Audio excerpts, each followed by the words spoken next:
Okay, welcome everyone to the celebration of the great men of Souderton Mennonite Homes.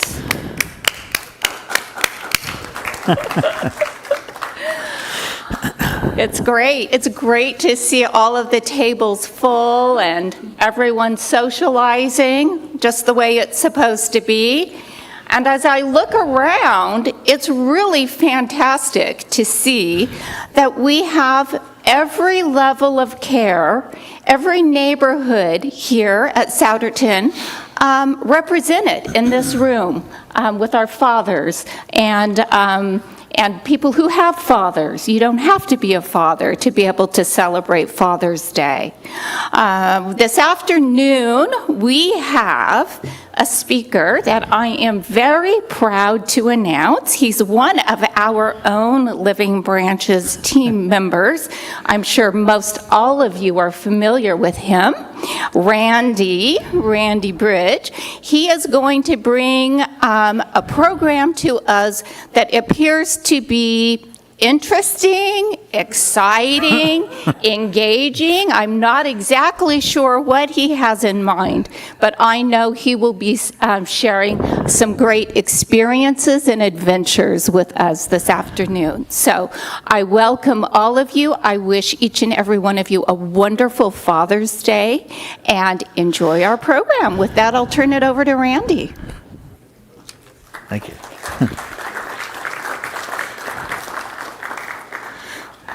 Well, happy Father's Day. It's, sitting over here, I was just enjoying the heckling and the fellowship and the fun that was here. And I just said, well, I could just keep on going and sitting, and you guys can keep on entertaining me.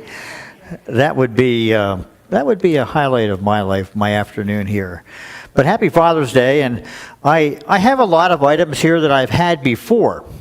But we're not going to talk about the items. We're going to talk about experiences with the items, because there's a burden that I have, and that burden it's seeing people that don't have fathers, children that grow up that don't have a in-house father that's helping them to grow up, basically, and that's a burden of mine. Or even people that are in their 40s and 20s and 30s that never grew up with a father, or without the father being active in his life and helping him along the way. So I'm involved with a lot of people that are from that picture, and I want to be. It's a passion of mine, and I like doing it.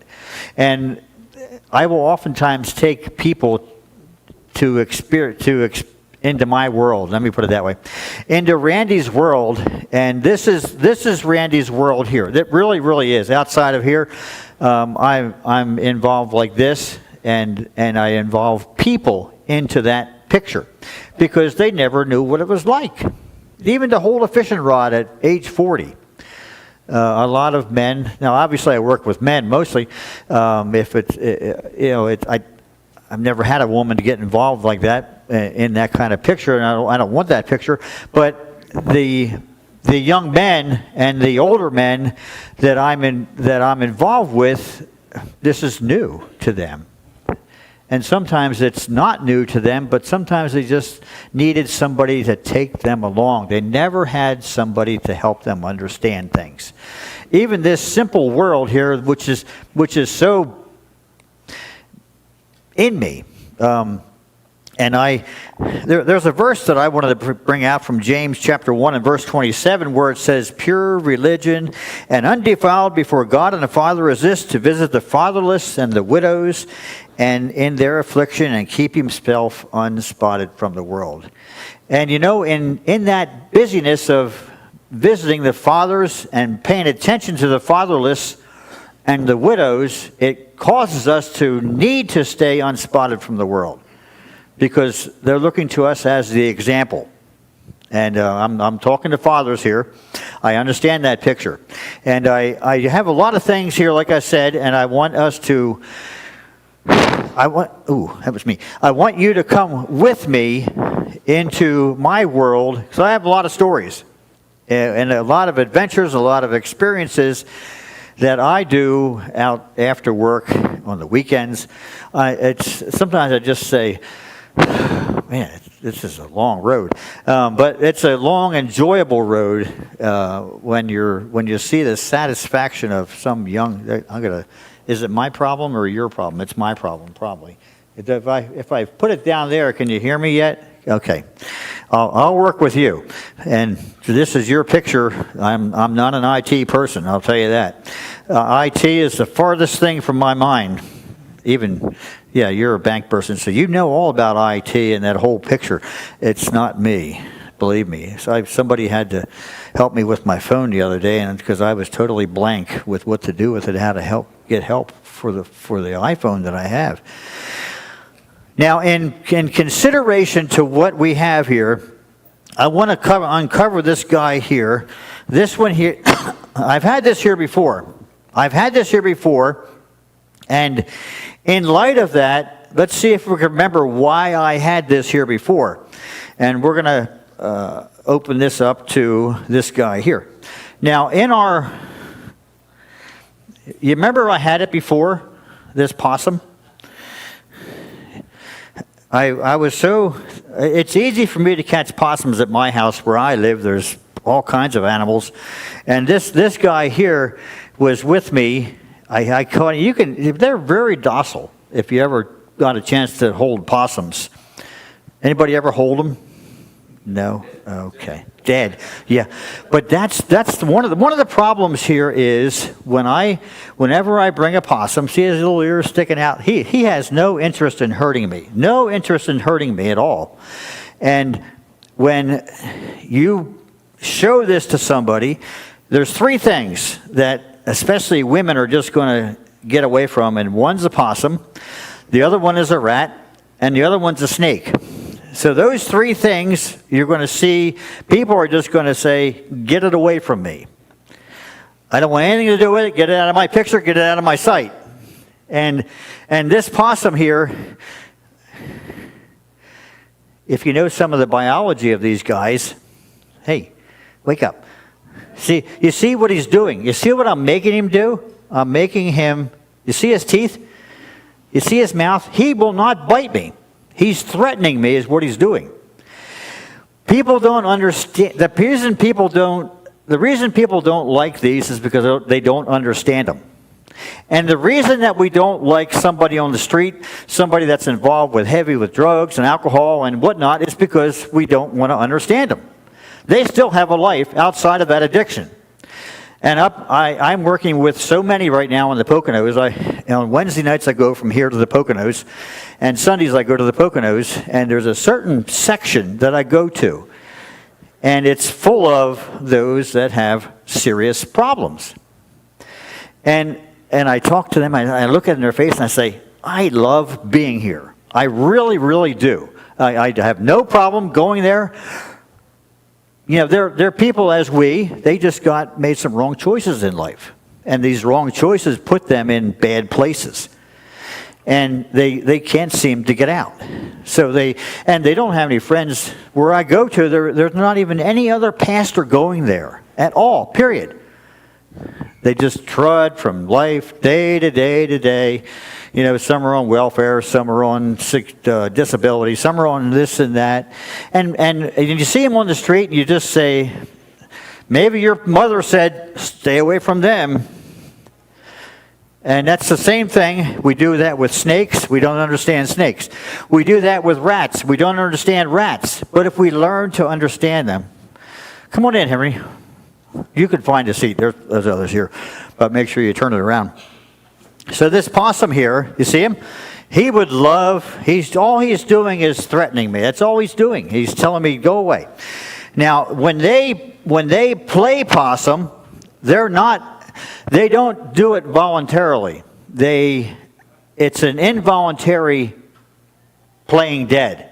You've always heard playing dead as a possum does. And right now, he's the star of the show right now. Hey, hi, come on, hi. And when they play dead, there's another thing that happens, is they emit an odor from their body, and it's supposed to smell like they're dead. So when something comes along to it, like a coyote or a fox or your house dog, or if he comes along to it, he smells it that it's dead, he'll go away from it. You see, there's some special things about possums, is they don't get rabies.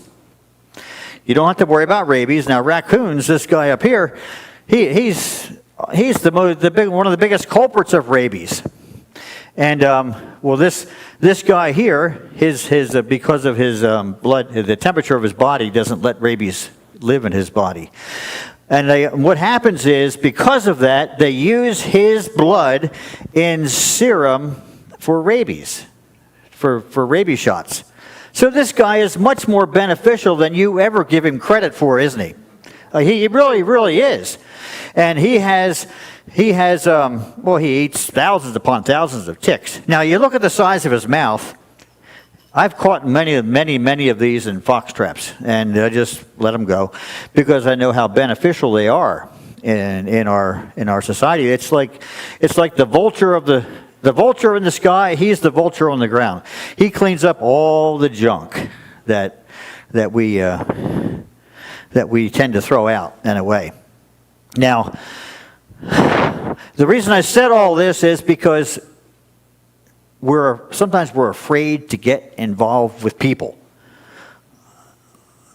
I like to get involved with people. Sometimes the worst ones quote, the worst ones that we can think of, they still have a story. They still have a life. They still need salvation, period. And that's the most important thing.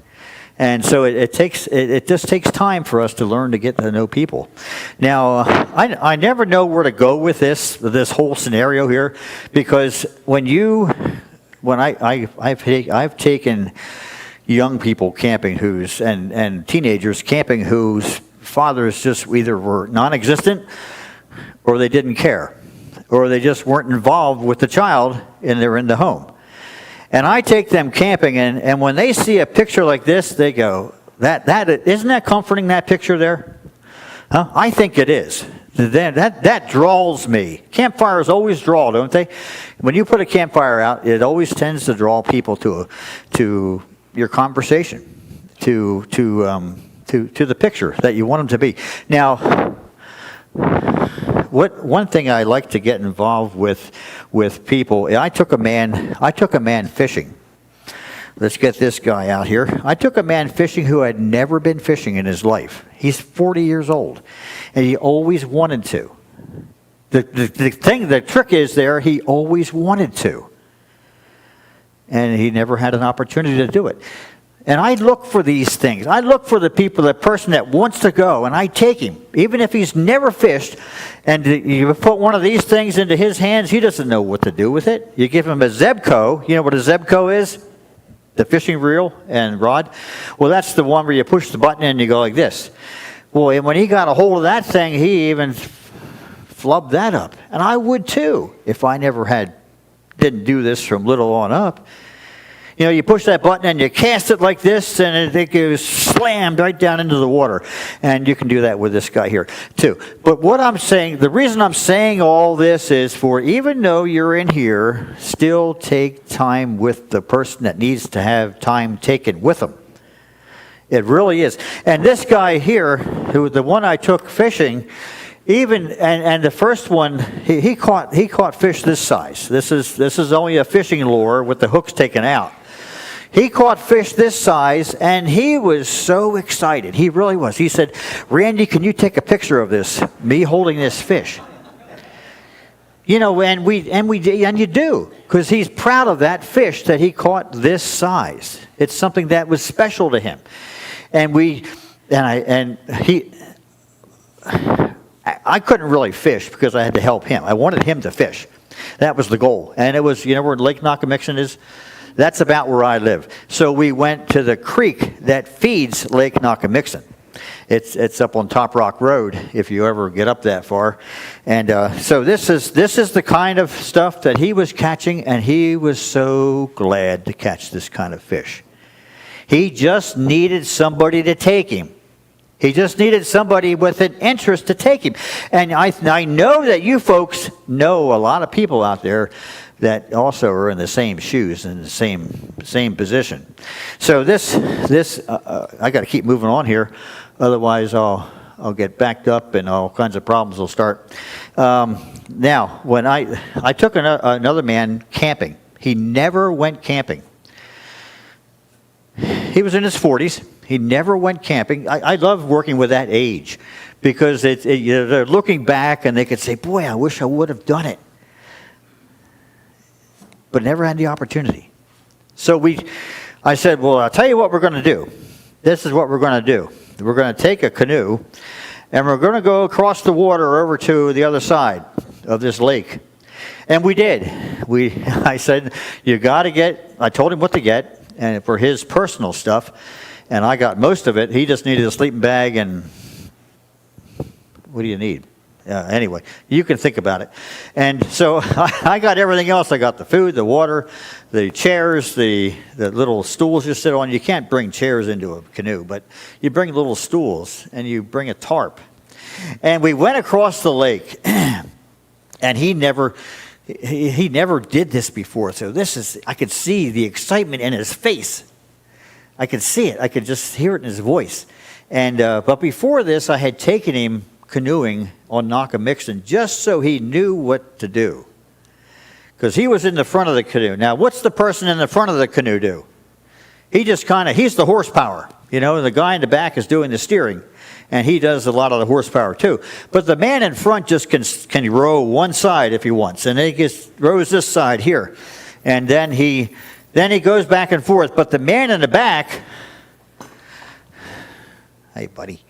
But the man in the back, he's the one that's turning his paddle. Who went canoeing here? I bet most of you have gone canoeing. Oh my. Most of you haven't gone canoeing. Okay, maybe we should go. We should get a trip together and get some canoes and get 2 people per canoe and just go, because the back man is the one who's steering. And he's got to keep a watch ahead too, because I was canoeing on creeks already up in the Pine Creek up in near Morris, I guess. Huh? Is that what? Anyway, there was rocks. You could see how the water was moving around the rocks, that there was rocks under there. And so the back man has to do the kind of looking out ahead and steering. And the front man can just go like this. And that's what this man was doing. His job was just to paddle this boat. And we got to the other side, and I saw a good spot where we can get off. And I said to him, now, I pulled up to the bank. I pulled Perkman, or who's the math teacher in here? You're a music teacher. You won't work. A math teacher. You're good with math. Okay, because you were a banker. That's why. Bankers are always good with money and numbers and all that. And so I pulled, what's the term I want to use? Perpendicular, parallel to the bank. And I said to him, get out and tie the canoe off to some brush over there. And he did. And when he got out, his one foot was on the land, but his other foot was in the canoe. And guess what? The canoe went like this. His body went like this, and all of a sudden he's like that. And he says, what am I going to do? It came to a certain point where it stopped. And he said, what am I going to do? I said, you have 2 choices. You can either step in the water or you can fall in the water. One of the 2 things have to happen. Well, he took his foot out of the boat and he stepped right in the water. And he was probably about up to your knee there at that spot. And then we finally got the canoe over there, but we laughed through it all. And then we walked up into the forest there, and all we had was these lanterns. We had these are Dietz lanterns here. We had these lanterns. I didn't want to bring Coleman lanterns because they're too bright. They show everywhere. When you put the mantle in there and you light it, it just has a terrific light, and I didn't want that. I wanted to make this experience as rural, can I use that term? As rural as it can be. So we put this, I had 2 of these along, and I said, we hung 2 of these, and let me see, it was starting to rain, and he was already wet. So the picture was getting worse as we were moving along. But you know what? He didn't care. He was doing something he always wanted to do. And I put up a tarp because I had a feeling it was probably going to rain all night, and it did. So I brought along this 12 by 12 tarp, which isn't really big.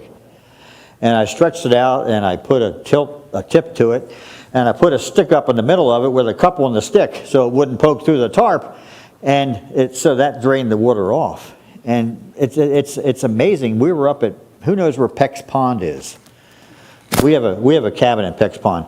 And we went across the over there toward Hemlock Farms. And then what happened was, it's so rocky, like Haycock where I live at, it's just so many rocks, that we actually wove our bodies in the rocks like this to lay down. We put our sleeping bags down in there. But like I said, I wanted this to be a good, if you're going to go, make it as hard as it can be. And so we did. And the next morning we got up and we made some breakfast on a little fire. I didn't bring the little stove I had, but next time I'll bring this one here. This is a Rayco. Who knows what a Rayco lantern is? This is an old name, Rayco, R-A-Y-C-O. And this one here has a top on it where you can put a pot. You can put a pot on it, and you can cook on the fire of the lantern. And you could do the same thing with that Dietz lantern that I had along too.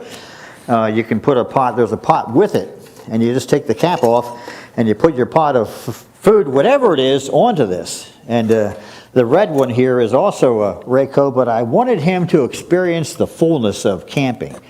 And this is all we had was these type of lanterns.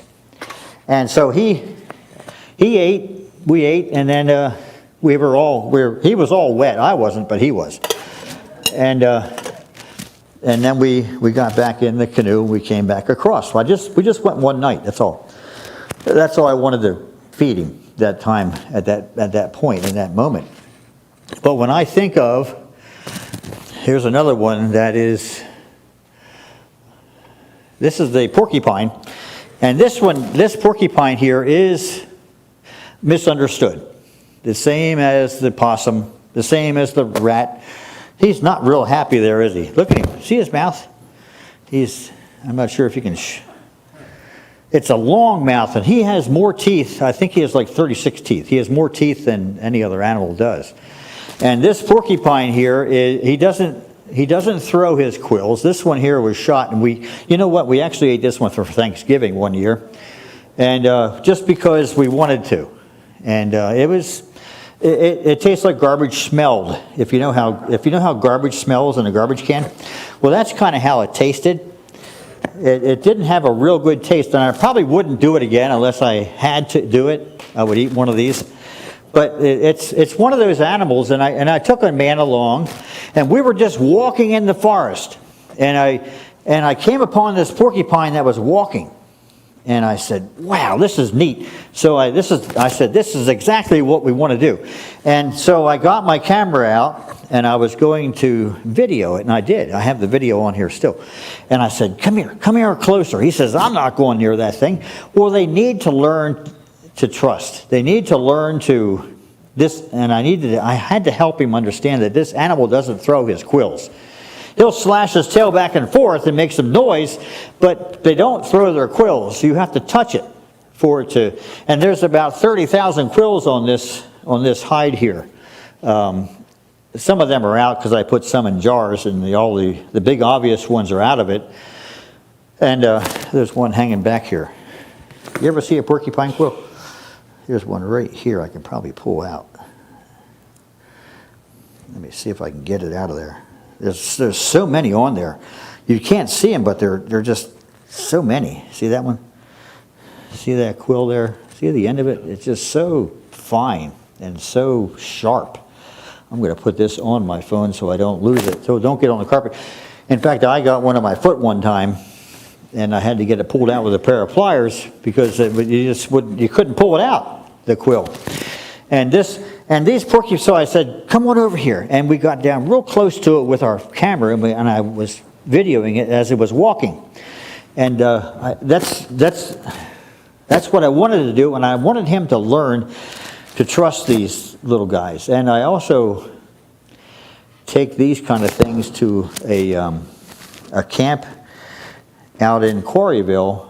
It's called Camp Andrews. And city children from Philadelphia come there. And the city children don't understand these animals either. I said, what kind of animals do you have there? They said, pigeons and rats is what they have in Philadelphia. Well, I wanted to introduce them to a whole other host of animals here. Now, another thing, I should have brought it. Come out of there. There. I should have brought it, but I have a two-man saw. How many, now obviously you guys used two-man saws in your day. Did you? In Holland? No? Did you? Really? Did you? Okay. When I lived in Florida, my dad would cut the tree down with a chainsaw, but we boys had to use two-man saws to cut the tree up. And that was good for us. It was good for us to do that. And so I have this other man at the cabin, and I said, you want to go out and cut some wood? And he thought I was going to get a chainsaw out. Well, I didn't get a chainsaw out. I had built a sawbuck for this, then laid the logs on the sawbuck. Now I had three crosses there, 1, 2, and 3, so I could put longer logs on it. And I said to him, now you grab the other side of that saw. And we did. And he grabbed that side of that saw. Now, you got to work together at it, don't you? It's a rhythm, because I pull, and then he pulls. I pull, and he pulls, like this. And it was a good experience. It really was, to be able to do that. And another venture that we want to do, I haven't done it yet, is he's never chopped a tree down with these. You ever chop a tree down with an axe? Yeah. I have. When I lived in Florida, I went to college in Florida, and I worked for the college in the summertime, and they had an acre that they wanted to make into a parking lot, an acre of woods. Well, guess what they gave us to use? They didn't give us chainsaws, they gave us axes to use. And there was 3 of us, and we each got 2 axes, and then when we came in for lunch, we had to sharpen the axes, so we didn't have a whole lot of time to eat. But that was okay. I enjoyed it. I really did. It was the first time I really got busy with an axe, and it was good to do this. It was good because now it was a bigger axe than this. This is a smaller, more of a boy's axe is a trail boss, it's called. But this one here, I like the feel of this. You know what? I have a weakness. When I walk into a store and there's an axe for sale, I'll buy it. I will. It's like a lady going into a handbag store. You know, I go into the store and I find this. I say, "Can I see that axe on the wall?" That's probably the worst thing I should ever say. And they give it to me, and if it feels good in my hand, I'll buy it. And I do. And I don't know how many axes I have, but I have quite a few axes. And this one here, when I was. This is called more of a tomahawk. But when I was boiling traps, I had a young man. He was learning how to trap. And that's another thing. There's so many boys. The boys out there that I've taught them in Allentown. I've taught them in Franconia. I've taught different boys in different places how to trap. And that's exciting. It really is. But you don't want to just take them out in the woods and set the trap. You want to teach them what to do first. How to prepare that trap to get ready for trapping. Well, this boy that I had with me, we were boiling traps over a fire, and he was chopping the kindling like this. He wasn't, there was a couple boys there, so he wasn't paying attention. Then he was chopping, and all of a sudden he chopped into his wrist with, I think it was this one right here, and I had just sharpened it. And he cut into his wrist right here, and well, lo and behold, it opened it up, and it didn't bleed. That was the weird thing about it. You could look in there, you can spread it apart, and you could see things that were in there moving. But the nerve that he cut, it recoiled. It went like this. The one nerve went up this way, and the other one went down into his hand. So I took him to the Quakertown Hospital, and they had to call in a surgeon then to go up there and get that nerve and catch it and bring it back down and tie these two together. And we all have scars today that remind us, don't we? I can look at that boy and I can look at his wrist and I can still see that scar. You see the scar on my face? You knew I was cut with a chainsaw across my face, didn't you? Can you see that scar? Can you see the scar, Jim? Look at my face. Can you see where a chainsaw cut it? Okay, yeah, you can. If you study my face, you'll see where a chainsaw cut me. It went right down along, it hit me right across the face, and it came right down, it came right here, and then it came right down across my face. If you study my face, you'll see it. And it's there, and it was real.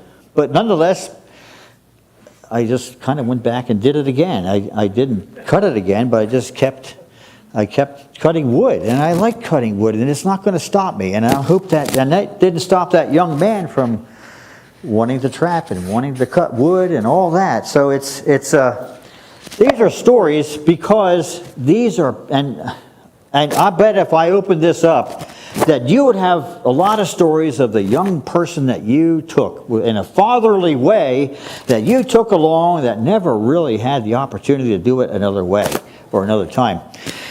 Now I brought this along just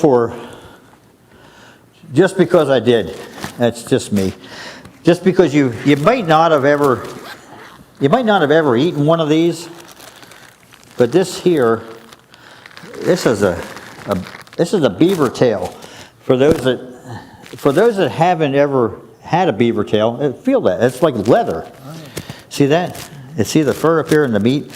Now I just took it out of the freezer last night. My goal is to eat it, but these things here. You get the boy or the young person or whoever it is, and you say, "Would you like to eat a beaver tail?"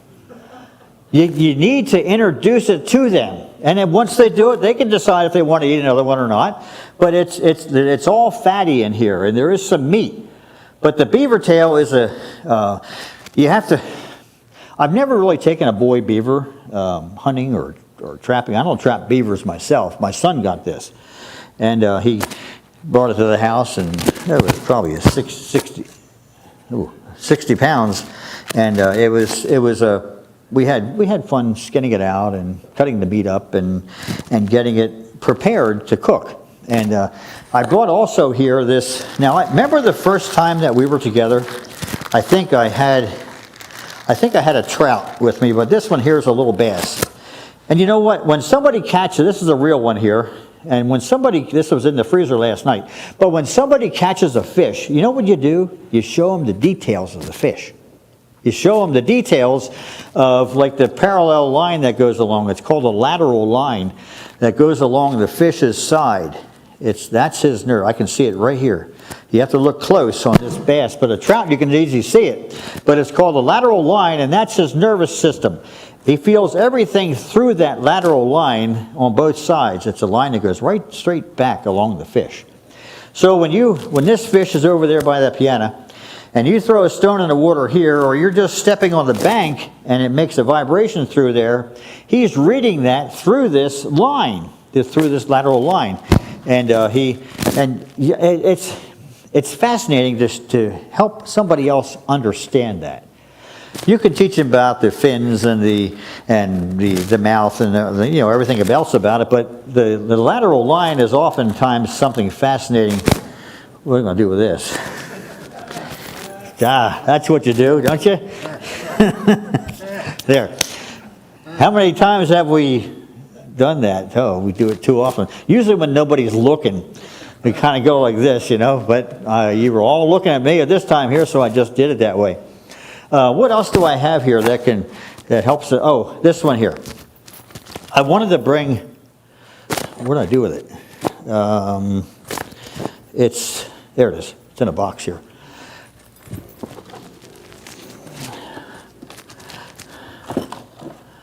This here, now I don't know if I had this here before or not, but I made this to help us understand. Let me take this out of here. All right, this is like you're standing on the dock of the lake. the lake's here, and you're walking out to the dock to fish off the dock. And there's a lot of fish out there that you can't see. Now you see it's kind of shaded. See how it's kind of, I painted that to make it look shaded because you can't see clear. In most cases, you can't see clearly into the water. And so you don't really know what's there. And so even if you dropped now children love doing this. They love dropping their line right at the dock. They can see little black things moving down there in the bottom. And to them, that's the trophy. To them, that's what they want.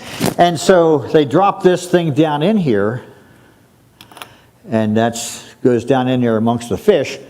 And what the reason I made this was, and I use this in many, many places, this bait could be your words, it could be your testimony, it could even be something that's negative coming from you. It can be anything that's coming from you that you're presenting to the crowd, that you're presenting to the young people. That's what this is. Okay, and down below the fish are sizing it up. You know, there is a verse in Ecclesiastes chapter 11 that speaks about how the Holy Spirit works, but it uses the comparison of a woman that's pregnant. When a woman's pregnant, you can't see the baby growing, but you know it's growing. And it's like dropping the Word of God into somebody's heart and somebody's life. When you do that, you can't always see how it's working in somebody's life, but you're trusting it is. And then they start to I was just with somebody the other night, and it was so good to be with him because we were visiting another guy who just drinks endlessly through the day, and the smell of marijuana is oftentimes on me. Don't think that I'm doing it, but you know what? If you were to smell like a cigarette, or you were to smell like some of the places that I go to, I'm not going to draw the assumption that you're doing the same thing. I'm going to draw the assumption that you're with somebody that's doing it, and that's good that you're with them that's doing it. Well, this is the same picture here. Your testimony, you're dropping it in amongst others. These are a bunch of young boys, and they're looking, and they're with you, and they're interested in what you're doing and what you're teaching them. And well, sometimes, like I said before, you can't always see below the surface of the water. You can't always see below the surface of the mind, the head, the heart. And in fishing, we say, there's no fish there. And we pull that line in, and in reality, there's a lot of them there that are looking, and they're comparing, and they're measuring, and they're smelling it, and they're taking all kinds of tests. Do I want to take this lure or not? It's the same thing with our testimony. Are we convincing? Is our testimony convincing? Is our Christian testimony convincing that it's alluring, that it's working, that people are interested? They want to know more. And all of a sudden you get a bite. But so often we kind of pull up stakes and we leave. You know, up where I go in the Poconos, I hate to even think about pulling up stakes and leaving. I hate to think about it. You know, in the work of mission work, there's two things that you're going to sacrifice. You're going to sacrifice money, and you're going to sacrifice time. Those are the things that will always cost you. You know, you just have to learn to budget your time, budget your money, because every soul that comes to the Lord is worth it. It's worth that time. It's worth that money you spent. It's worth it. What else do we have here? We have, did you ever try to build a bird nest? Isn't it amazing how bird nests are built?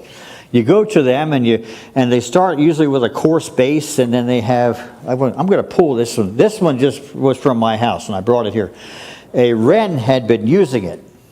You know how wrens are. That little tail flickers like this, and they're beautiful to watch. I love watching wrens. Anyway, I said, I'm going to bring this in, and I did. And I'm going to pull the nest out because it's done. They don't use the same nest unless they build on top of it. And And many birds will nest again, maybe 2 or 3 times. This is going to make a really nice mess for whoever. But look what this nest is made out of. I love looking at a nest and seeing what it's made out of. But the feathers, with that bird, how he found things that are there to build this nest. Look at all the feathers she used. And then it's finer stuff on the inside to make it nice and soft little place for the babies to stay. That's beautiful. And when you can show somebody, how many of us as boys never climbed a tree to look into the nest? I know I did. And there was even a time when I took a baby out and I said, I can take care of it. Now, I was pretty young, maybe 10 years old. You might think that was cruel, but 10-year-olds do that. And I took it out and I brought it home, and the mockingbird or the robin is diving like this and trying to get rid of me right there on Bonnie Road. You know where Bonnie Road is? Yeah, right across the street at the sailor's house. I remember that, climbing up into their spruce tree. You do it so nobody's looking. If they look, they wonder, why you're climbing up the tree. Well, I wanted to get the baby bird out. And I did. You know what? And it never lived. You learn lessons that way. And you help other people learn those same lessons. The things that you learned, you help others to learn without having to do it.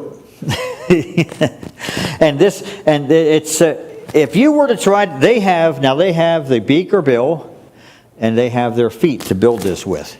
And they build it in there, and isn't it amazing that every wren's nest looks alike, every robin's nest looks alike? They use a lot of mud. Every mockingbird looks alike. Every dove used a lot of sticks. They all look alike. In other words, God has that designed. A wren can't build a dove's nest. He's going to build a wren's nest. I'm going to put this down here. Okay, trapping. I have traps here, but that's more for looks. But anyway, there was one young man that he said, Randy, I caught a fox, and I want you to help me to know how to skin it. So I said, yep, I will. So I went over to Pennsburg, is where he lived, and I said, I'm not going to touch it, because he saw me already skinning some fox. And so I said, now you take from what you learned. I'll be right here with you if you get stuck. And I have pictures in my phone of it too. And he started at you start here and you work your way up this way and you go out the tail and skin the tail out. And then you start working down the back. But it was a lot of work for him. It was a terrific amount of work. But it was a terrific amount of work for me too when I started. And it's just, that's life. You just move on and you learn to do it. And so he did. And then after he got down, he skinned the nose out, he skinned the bridge of the nose out, he skinned everything out, the bottom jaw, around the eye. The toughest part is around the eyes, skinning so you have the eyelids. Skinning so you have the eyelids. That's where the art of it comes in.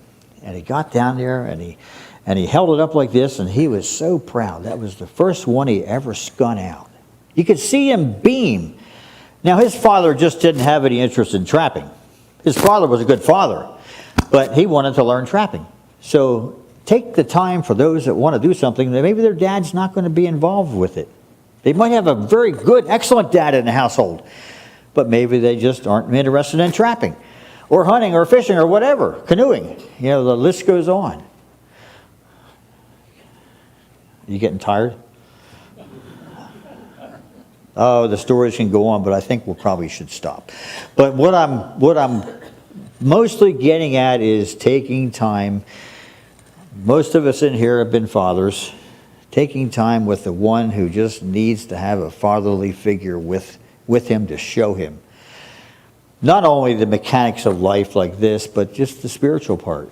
And the campfire is a good place for that. And I use my campfire up at the cabin a lot of times just to do that. Take somebody up there and we sit around the campfire, and the pain, the stories, they all just kind of flow out. So I use this as a ministry. I really do. This is my ministry, is this.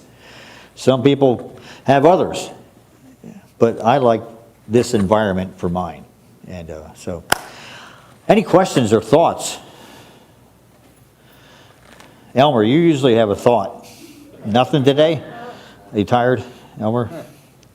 You always ask me about fox and turkeys. Tell us how a skunk works. Oh, a skunk, this one here. Oh, I've had a lot of issues with these. I've been sprayed so many times with skunks, that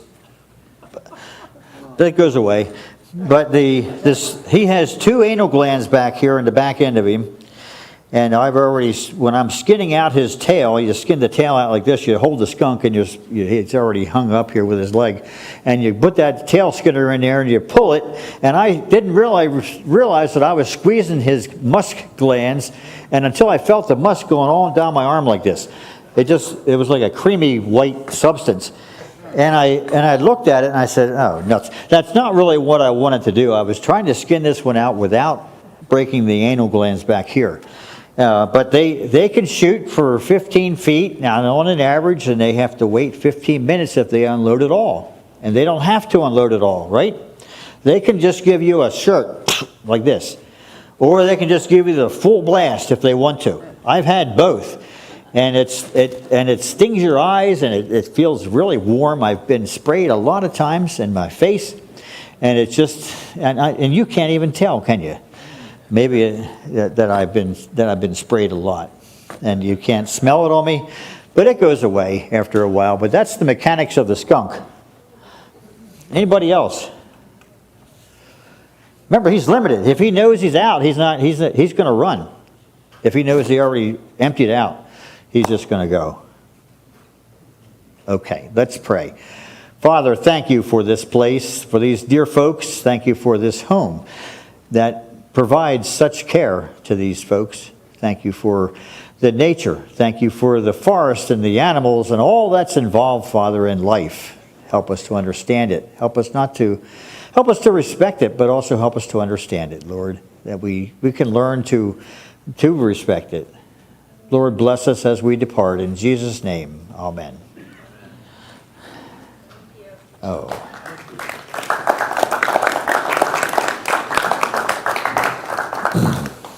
Jim, do you ever do much trapping? Did you ever go trapping, Jim? Did you ever go trapping? No? Well, I used to fool my kids over here at the railroad track. Oh, did you? Yeah. On the Main Street. Yeah. But I never caught much. The other guys get up early, Yeah. field off Yeah. the track. But I give it up. They'll get the muskrats. They're going to get the muskrats. Ooh. I think I'm done with this.